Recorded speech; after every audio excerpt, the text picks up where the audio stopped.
தங்க நகையை விற்று உடனடி பணம் பெற மேக்ஸ் கோல்ட் கால் 04445454545. ஏசி வாங்கணுமா? நம்ம பூர்விகா அப்ளையன்சஸ் விசிட் பண்ணுங்க. பெஸ்ட் எக்ஸ்சேஞ்ச் ஆஃபர் ECMIல ஈஸியா வாங்கலாம் ஏசி.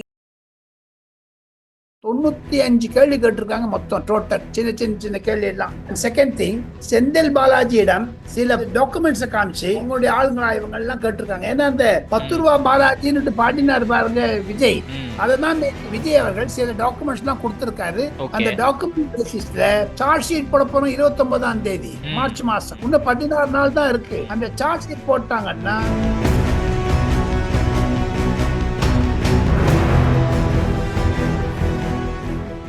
ஐபிசி தமிழ் நேயர்களுக்கு வணக்கம். இன்றைய சிறப்பு நேர்காணலில் நம்மோடு டெல்லியிலிருந்து இணைகிறார் டெல்லி ராஜகோபாலன் அவர்கள். வணக்கம் சார். நமஸ்காரம். டெல்லியில செந்தில் பாலாஜி இருக்கிறத நம்ம பார்க்குறோம். எதற்காக வந்திருக்கார் அப்படின்னா, கரூர் துயர சம்பவம் நாடையே உலுக்கி போட்டது. விஜயிடம் 3 முறை சிபிஐ விசாரணை பண்ணியிருக்காங்க. கடந்த 2 நாளைக்கு முன்னாடி கூட விஜய் வந்துட்டு போயிருந்தாரு. இன்னைக்கு செந்தில் பாலாஜியிடம் விசாரணை மேற்கொள்ளப்பட்டு இருக்கு. உங்களுக்கு கிடைத்த தகவலின் அடிப்படையில் விஜய்கிட்ட என்ன கேள்விகள் கேட்கப்பட்டது, செந்தில் பாலாஜிட்ட என்ன கேள்விகள் கேட்கப்பட்டு இருக்கு? இதுவரை செந்தில் பாலாஜிக்கு காலை 10:30 மணிக்கு 17ஆம் தேதி மார்ச் மாதம் டியூஸ்டே மார்னிங் 10:30 உள்ள நுழைஞ்சாங்க. நான் 1 மணி நேரத்துக்கு முன்னாடி கிடைச்ச 95 கேள்வி கேட்டிருக்காங்க மொத்தம் டோட்டல். சின்ன சின்ன சின்ன கேள்வி எல்லாம். செகண்ட் திங், செந்தில் பாலாஜியிடம் சில போட்டோகிராஃபை காண்பித்து, அதாவது டாக்குமெண்ட்ஸை காமிச்சு அவங்களுடைய ஆளுங்களா இவங்க எல்லாம் கேட்டிருக்காங்க. ஏன்னா அந்த 10 ரூபா பாலாஜின்னு பாடினார் பாருங்க விஜய், இந்த பஸ் மேல இருந்து. அப்போ அங்க கீழே இருந்தவங்க யார் செருப்பு எடுத்து விட்டாங்க, போட்டோ எல்லாம் ஜூம் பண்ணி பார்த்துட்டாங்க. அவங்க அந்த ஆளுங்கட்டையும் கேட்க, அவர் யாரு செந்தில் பாலாஜி ஆதரவாளர்களா, நடுநிலையாளர்களா அல்லது விஜய் ஆளர்களா தெரியாது. சிபிஐக்கு தெரியும், நம்மளுக்கு தெரியாது. அததான் விஜய் அவர்கள் சில டாக்குமெண்ட்ஸ் எல்லாம் கொடுத்திருக்காரு. அந்த டாக்குமெண்ட் பேசிஸ்ல நேற்று எந்த 2 டிஎஸ்பி ஆபீசர்ஸ் விஜய் விசாரித்தார்களோ அவர் தான் செந்தில் பாலாஜியை விசாரிக்கிறார்கள். பல கேமராக்கள் மூலமாக வீடியோ எடுக்கப்படுகிறது. அவர் எதுக்குமே சரியா பதில் சொல்லலன்னு நான் கேள்விப்பட்டேன்.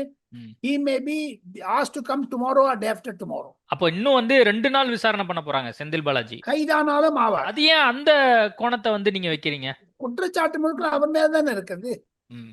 அந்த மாதவ அர்ஜுனாவும் சரி, அந்த சிடி நிர்மல் குமாரும் சரி, அவர் புஷி ஆனந்தும் சொன்னதெல்லாம் இவர் மேலதானே சொல்லியிருக்காங்க எல்லாமே. எதிர்கட்சிகள் கூட செந்தில் பாலாஜி மேலதான் குற்றச்சாட்டு வச்சாங்க. அதிமுகவை சேர்ந்தவங்களோ அல்லது பாஜகவை சேர்ந்தவங்களோ அவங்களுமே குற்றச்சாட்டு வச்சாங்க. அவ்வளவு ஏன் சொல்றீங்க? நயினா நாகேந்திரன் பாஜக தலைவர் அமித்ஷா முன்னிலையில், மத்திய உள்துறை அமைச்சர் முன்னிலையில் செந்தில் பாலாஜி குற்றம் சாட்டினார். அமித்ஷா கூட சொன்னாருன்னு நினைக்கிறேன். என்னோட சொன்னாரு. வேற அசம்பிளியில நிறைய டிபேட் நடந்திருக்குது. தமிழ்நாடு அசம்பிளியில எடப்பாடி பழனிசாமி விஜய்க்கு ஆதரவாக பேசும்பொழுதெல்லாம் கூட செந்தில் பாலாஜி கிண்டர் செஞ்சாங்க. சோ ஆக மொத்தம் செந்தில் பாலாஜி நிருபர் கூட்டத்தில் பேசியதனுடைய ஒலிப்பதிவை அவர்கள் போட்டு காண்பித்ததாக தான் கேள்விப்படுகிறேன். அதன் மூலம் ஒன்று நிச்சயம் சங்கர், அவர் நாளை மறுநாள் 2 நாள் அவர் உட்கார வச்சாங்கன்னு வச்சுங்க, தொடர்ந்து கேள்வி கேட்கறதுக்கு. மொத்தம் 340 கொஸ்டின்ஸ் கேட்டிருக்காங்க 3 நாள்ல விஜயோட. இவர்கிட்ட அந்த 300 கேள்வி தான் கேட்பாங்க, சேம் கொஸ்டின். எப்படி இருந்தாலும் சார்ஜ் ஷீட் போட போறோம் 29ஆம் தேதி மார்ச் மாசம். இன்னும் 16 நாள் தான் இருக்கு. அந்த சார்ஜ் ஷீட் போட்டாங்கன்னா he may be accused 1 or 2 தெரியாது. காரணம், தமிழ்நாடு அரசாங்கம் செந்தில் பாலாஜிக்கு ஏற்ற மாதிரி போலீஸ்கார ஆபீசர்ஸை வச்சு, சீஃப் செக்ரட்டரி வச்சு, ஹோம் செக்ரட்டரி வச்சு, அந்த அமுதா மேடத்தை வச்சு பிரஸ் கான்ஃபரன்ஸ் வச்சாங்க. அந்த பிரஸ் கான்ஃபரன்ஸ் பத்தி அவங்க போலீஸ்காரன்ட்ட கேட்டாச்சு சிபிஐ. ஆனா கேட்காத இருக்கு செந்தில் பாலாஜி ஒருத்தர் தான். ஆனா எதற்காக செந்தில் பாலாஜி அவ்வளவு பெரிய ஒரு பிரஸ் கான்ஃபரன்ஸ் வைக்கணும் 1 மணி நேரத்துக்கு? அந்த பிரஸ் கான்ஃபரன்ஸ் முதல்ல அவர் ஏன் போனார் அப்படிங்கிற வரைக்குமே கேள்வி எழுந்தது. அவரு முன்னிலை வகித்து அங்க திமுக சார்ந்திருக்கக்கூடிய ஆம்புலன்ஸ் எல்லாம் வர வச்சார் அப்படிங்கறதெல்லாம் கூட ஒரு குற்றச்சாட்டா வச்சாங்க. அதெல்லாம் கேட்டிருக்காங்க, கேட்பாங்க. இன்னைக்கு இருக்கக்கூடிய கேள்விகள் எல்லாம் பார்த்தால் அவர் எதுக்குமே ஒத்துழைக்கவில்லை என்று தான் எனக்கு முதல் கட்ட தகவல் வருகிறது.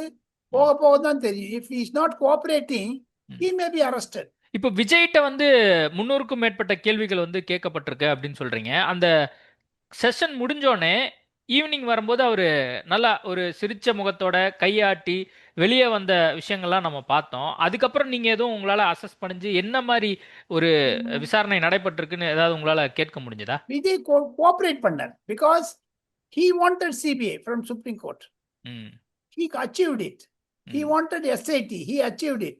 Therefore, விஜய் வெற்றிகரமாக வந்ததுக்கு காரணம் மறுநாள், அதாவது இன்று ம் செந்தில் பாலாஜி கிராஸ் கொஸ்டின் பண்ண போறோம். அந்த வேகத்தை தான் வெளில வந்த உடனே he was very happy. முன்னாடியே விஜய்க்கு தெரிஞ்சிருக்கு செந்தில் பாலாஜியை கூப்பிடுவாங்க அப்படின்னு. தெரிவித்து அவங்ககிட்ட சொல்லவும் சொல்லியிருக்காங்க, இதை நாங்க செந்தில் பாலாஜி கிட்ட குறிச்சு விசாரணை செய்வோம் என்று சொல்லியிருக்கிறார்கள்.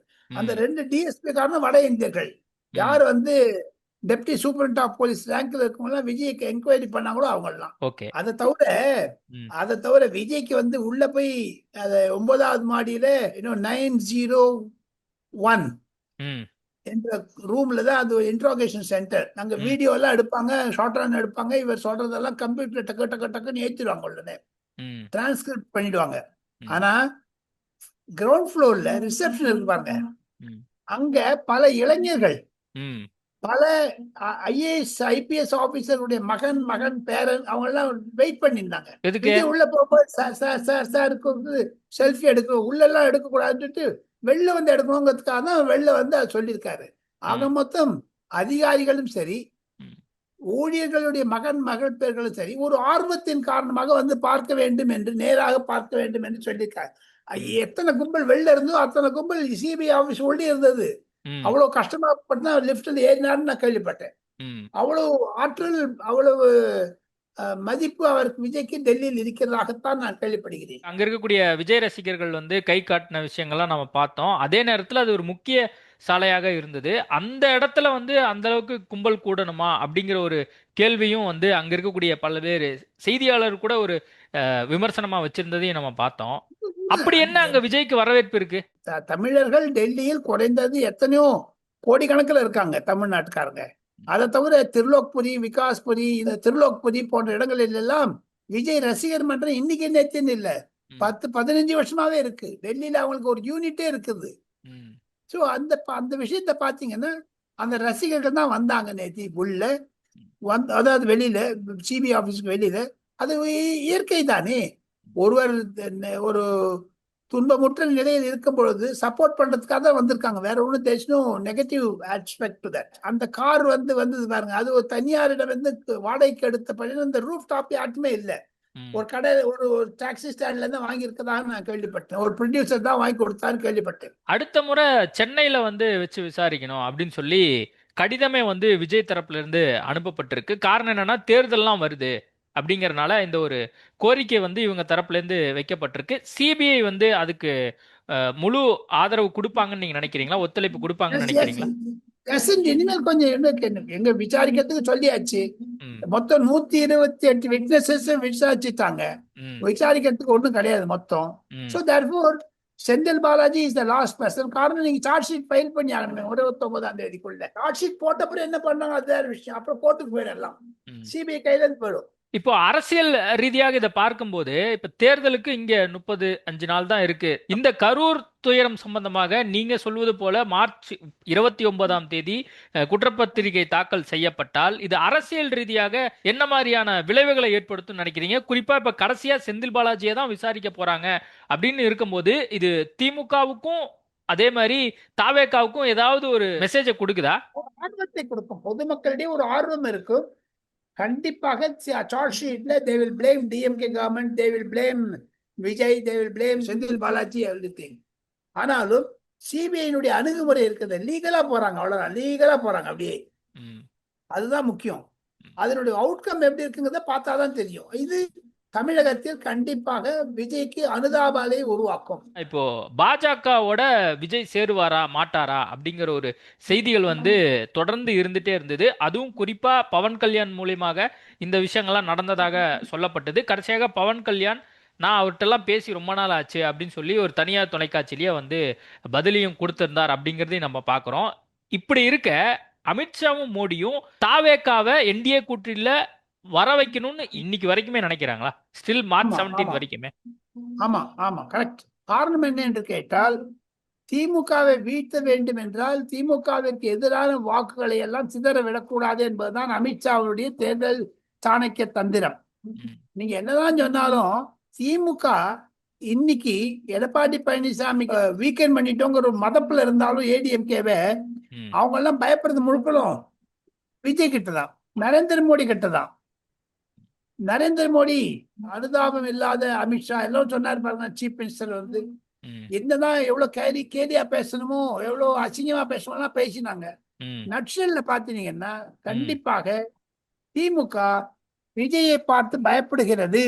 ம், விஜயை பார்த்து கண்டிப்பாக பயப்படுத்த காரணமாகத்தான் ம். திமுக அவரை பற்றி அவதூறுகள் செய்ய ஆரம்பித்து விட்டது. இன்றைக்கு பாருங்க, ரஜினிகாந்த் கிரைசிஸ் பண்ணி விட்டுருக்காங்க. ஆமா. நெத்தி லைக் தட் சங்கீதா, அதுக்கு முன்னாடி ஜனநாயகன். இப்ப நாளைக்கு ஜனநாயகன் சர்டிபிகேட் கொடுத்துட்டு என்ன பண்ண போறீங்க?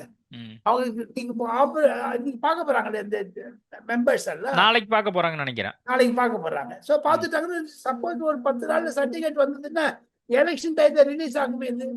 ம், எது எப்படி இருப்பினும் சங்கர், டெல்லியில் பாஜக நினைப்பது என்ன என்று கேட்டால், திமுகவிற்கு எதிராக ஓட்டுகளை சிதறடிக்க கூடாது என்ற எண்ணத்தில் தான் ம், பாஜக அணுகியது விஜயை.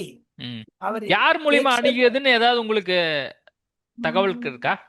முன்னாள் அமைச்சர்களா இல்ல தேசிய அளவில் இருக்கக்கூடிய முக்கிய பொறுப்பாளர்? ஊர்ஜிதப்படுத்த முடியவே இல்லை யார் மூலமா பண்ணாங்கன்னு. ஆனா Amit Shah is Trying. Touch with team. இல்ல நைனா முதல்ல நாகேந்திரட்ட கூட இந்த கேள்வி கேட்கப்படுது. அவர் என்ன சொல்றாருன்னா எனக்கு தெரியாது அப்படிங்கிற பதில தான் இன்னைக்கு வரைக்குமே சொல்றாரு.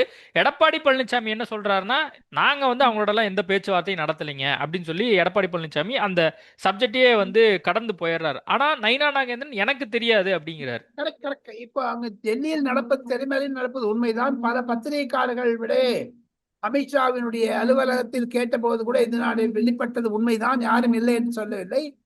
கண்டிப்பாக திமுகவை தோற்கடிக்க வேண்டும் என்ற எண்ணத்தில் தான் நரேந்திர மோடியும் அமித்ஷாவும் இருக்கிறார்கள்.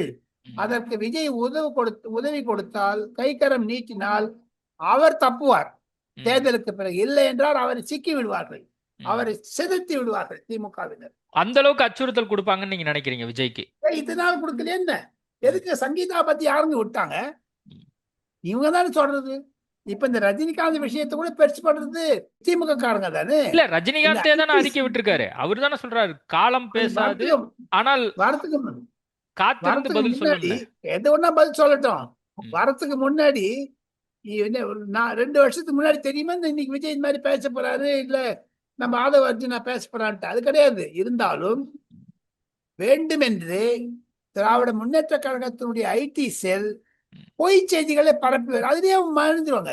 என்னைக்கும் ஒண்ணு சொல்றேன் சங்கர், பொய்க்கு கால் கிடையாது. நீ என்னன்னா பொய் சொல்லுங்க. ரஜினி ரசிகர்கள் வந்து ரொம்ப கொந்தளிச்சு அதனுடைய வெளிப்பாடாக தானே ரஜினி அவர்கள் என் மேல ஒரு அலிகேஷன் வச்சிருக்காங்க.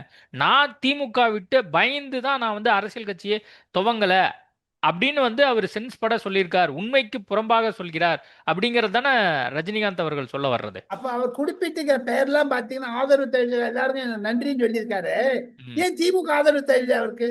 இல்ல யாரெல்லாம் அறிக்கை கொடுத்திருக்காங்களோ அதன் அடிப்படையில் அவர் வந்து இந்த விஷயத்த வந்து கொடுத்திருக்காரு. திமுக மௌனமாக இருந்தது என்ன காரணம்? அவர் இன்வால்மெண்ட். ஹைதராபாத்ல அந்த 1/2 மணி நேரத்துல என்ன ஆச்சு அது அர்ஜுன் மூர்த்திக்கே தெரியாது, தமிழறிமனுக்கே தெரியாது. உங்களுக்கு தெரியுமா? தெரிஞ்சது எல்லாரும் தெரிஞ்சா நம்மளும் சொல்ற வேண்டியதா இருக்கு. எப்ப ஒரு பல்த்தி அடிச்சாலும் எலெக்ஷன் கமிஷன்ல சங்கர் ஆட்டோ ரிக்ஷா சின்னம் வந்த பிறகு கூட வித்ரா பண்றாருன்னா எதுக்காக? ஆதவ அர்ஜுனா சொல்வதை நான் சப்போர்ட் பண்ணல, இருந்தாலும் இவர் வந்து எல்லாருக்கும் சப்போர்ட் பண்ணியிருக்காரு. எடப்பாடி பழனிசாமிக்கு நன்றி, நயினா நாகேந்திரனுக்கு நன்றி, ஜி.கே. வாசுக்கு நன்றி, பத்திரிகாருக்கு நன்றி, வரவேற்கத்தக்கது, யாரும் இல்லைன்னு சொல்லல. ஆனா அந்த மாதிரி சிச்சுவேஷன் கொண்டு விட்டது யாரு? டிஎம்கே தானே. இது டிஎம்கேக்கு எதிரா இருக்காரா? அப்போ காலம் பதில் சொல்லணும்னா அது டிஎம்கே சொல்றாரா இல்ல விஜய்க்கு சொல்றாரா? விஜய்க்கு சொல்ற மாதிரி தான் இருக்கு, ஆதவ அர்ஜுனாக்கு சொல்ற மாதிரி தான் இருக்கு, தாவேக்காக்கு சொல்ற மாதிரி தான் இருக்கு. எனக்கு என்ன திமுக சொல்ற மாதிரி இருக்குது. பேர் சொல்லிருக்கான்னு அதுல காலம் பதில் சொல்லி எல்லாத்துக்கும் தான் காலம் பதில். இவருக்கு ஏன் காலம் பதில் சொல்லல? ரஜினிகாந்துக்கு ஏன் விட்டு ஓட்டினார் தப்புன்னுட்டு? பாத்தே அப்படிங்கிறாங்களே எல்லாரும், டர்போக்குங்கிறாங்களே ரஜினிகாந்த். டர்போக்குன்னா பயந்தாங்கொல்லின்னு அர்த்தம். எதுக்கு சொல்றாங்க? ஏங்க நேத்து இவ்வளவு தூரம் பிச்சுக்கு வந்தாச்சு, நாளைக்கு தேர்தல் வருது, இங்க டப்புனு கீழே ஊந்துட்டீங்க. இல்ல கொரோனா தான் மெயின் காரணம் அப்படின்னு சொல்லி அர்ஜுனமூர்த்தி தொடர்ந்து சொல்லிட்டு இருக்காரு. இன்னைக்கு காலையில கூட இந்த அறிக்கை வந்த பின்பாக அவர் சொல்றாரு, இதுதாங்க நடந்தது, வேற எந்த ரீசனுமே கொரோனா இல்லைங்க காரணம் அப்படிங்கிறாரு. இன்னைக்கு எங்க இருக்காரு அது சொல்லுங்க. கொரோனா காரணமா இருந்தாலும் இன்னைக்கு ரஜினிகாந்தோட கமல்ஹாசன் எங்க போட்டோ எடுத்துக்கணும், எதுக்காக ஒரு வீடியோ பண்ணணும், எதுக்காக ஆர்டிபிஷியல் இன்டெலிஜென்ஸ் நாங்க வந்து ஒரு சினிமா எடுக்கிறோம்னு சொல்லணும். திஸ் ஆல் செட்டில் இன்னைக்கு எங்க இருக்காரு அவரு? ஸ்டாலின் எங்க பக்கத்துல போய் உட்காந்துக்கிறாரு. என்ன பயங்க அவரு? எதுக்கு எடப்பாடி பழனிசாமி பக்கம் வந்தாரா இல்ல மோடி பக்கம் உட்காந்தாரா? மோடி பக்கம் உட்கார்றதுக்கே ரஜினிகாந்த் பயப்படுறாரு. ஒரு விவாதத்தை உண்டாக்கும் அல்ல அது. ரஜினி ரசிகர்கள் எல்லாரும் இப்ப தாவேகாவுக்கு எதிராகவும் விஜய்க்கு எதிராகவும் திரும்பின மாதிரி ஒரு சூழல் வந்திருக்கு இப்ப தேர்தல் நேரம் அப்படிங்கறதுனால. இதை எப்படி நீங்க பாக்குறீங்க ஒரு அப்சர்வரா? அது எல்லாம் ஏன்னா ரஜினி ரசிகர்கள்லாம் ஒரு ஆன்மீக ரீதியில் இருப்பவர்கள். ரஜினி ரசிகர்கள் எல்லாம் கொஞ்சம் அவளை விட்டுட்டு எவ்வளவு நாள் ஆச்சு? ரஜினியே டிஎம்கே இருக்கும்போது ரஜினி ரசிகர் டிஎம்கே தானே போவாங்க. அவர் டிஎம்கேங்கிறீங்களா? ஆமா பக்கத்தே நிக்கிறாருங்களே. எங்கெங்க இது? ரஜினிகாந்துக்கு ஒரு மரியாதை வேணாம் சார். சூப்பர் ஸ்டாரா இருக்கட்டும் சார். ஒரு ஒரு பொசிஷன் நாளைக்கு எடப்பாடி பழனிசாமி முதலமைச்சரானா எடப்பாடி பக்கத்துல உட்கார போறாரு. இதுக்கு முன்னாடி ஜெயலலிதா பக்கத்துல உட்காரலையா? கலைஞர் பக்கத்துல உட்கார்ந்தது இல்லையா? அப்ப இந்த அறிக்கை கொடுக்க கூடாது, காலம் பதில் சொல்லுமா அப்போ? இல்ல அவருக்கு ஏதோ அழுத்தம் கொடுத்திருப்பாங்கன்னு நீங்க நினைக்கிறீங்களா? இந்த மாதிரி அறிக்கை கொடுங்க தேர்தல் நேரம் அப்படின்னு சொல்லி. அறிக்கை வந்திருக்காது. இல்ல எல்லாமே அறிக்கை வந்திருக்காது. திமுகவை ஆதரிப்பதுதான் நோக்கம் ரஜினிகாந்திற்கு. விஜய்க்கு எதிராகத்தான் சொல்வார். ஏற்கனவே விஜய் வந்த போது ஒரு காமெண்ட் சொல்லிருக்காரு, எத்தனையோ நடிகர் வந்தாச்சுன்னு சொல்லிட்டு. ரஜினிகாந்தோடைய காமெண்ட் பாத்தீங்கன்னாலே தெரியும். இவர் விஜய் ஏன் வந்து இதை என்கரேஜ் பண்ணாரு? ஆதவர்ஜுனா பேசினத ஒண்ணு இதை வந்து இல்ல இது என்னோட கருத்து இல்ல அவரோட கருத்து அப்படின்னு சொல்லி கூப்பிட்டு கேட்டு இருந்திருக்கலாம், அல்லது ரஜினிகாந்துக்கே அவர் கால் பண்ணி பேசி இருந்திருக்கலாம் அப்படிங்கிற வாதத்தெல்லாம் எடுத்து வைக்கிறாங்களே. இப்ப ஏன் விஜய் கிட்ட பேசக்கூடாது? ரஜினிகாந்த் எங்க கமல்ஹாசனோட படம் எடுக்கிறீங்க, விஜயோட ஒரு படம் எடுத்து காமிக்கிற ரெட் ஜெயண்ட் போட்டு பார்க்கலாம். இன்ப நிதி படம் கொடுப்பாரு அதுக்கு. சோ ஆக மொத்தம் இது எதிர்ப்பதெல்லாம் திமுகவுடைய கை ஹேண்ட் இருக்குன்னு தெரியுது பாருங்க. இதுதான் மெயின் ரீசன் நீங்க நினைக்கிறீங்க? ஆமா totally that main reason. Rajinikanth மீது மரியாதை உண்டு. Rajinikanth super star. ஆனா தடால் கொம்பு மாதிரி கீழே ஊந்துட்டாங்களே ஸ்டாலின் முன்னாடி போய். ஒரு பக்கம் ரஜினிகாந்த், ஒரு பக்கம் கமல்ஹாசன். கமல்ஹாசன் ராஜ்யசபால இருக்காரு, ரஜினிகாந்த் எங்க இருக்காரு தெரியவே இல்லையே. நிறைய விஷயங்கள் குறித்து நம்ம பேசியிருக்கோம். நேர்காணல் கொடுத்ததுக்கு மிக்க நன்றி. உங்கள் தங்க நகையை விற்று உடனடி பணம் பெற மேக்ஸ் கோல்ட் கால் 04445454545. ஏசி வாங்கணுமா? நம்ம பூர்விகா அப்ளையன்சஸ் விசிட் பண்ணுங்க. பெஸ்ட் எக்ஸ்சேஞ்ச் ஆஃபர் ECMI ல ஈஸியா வாங்கலாம் ஏசி.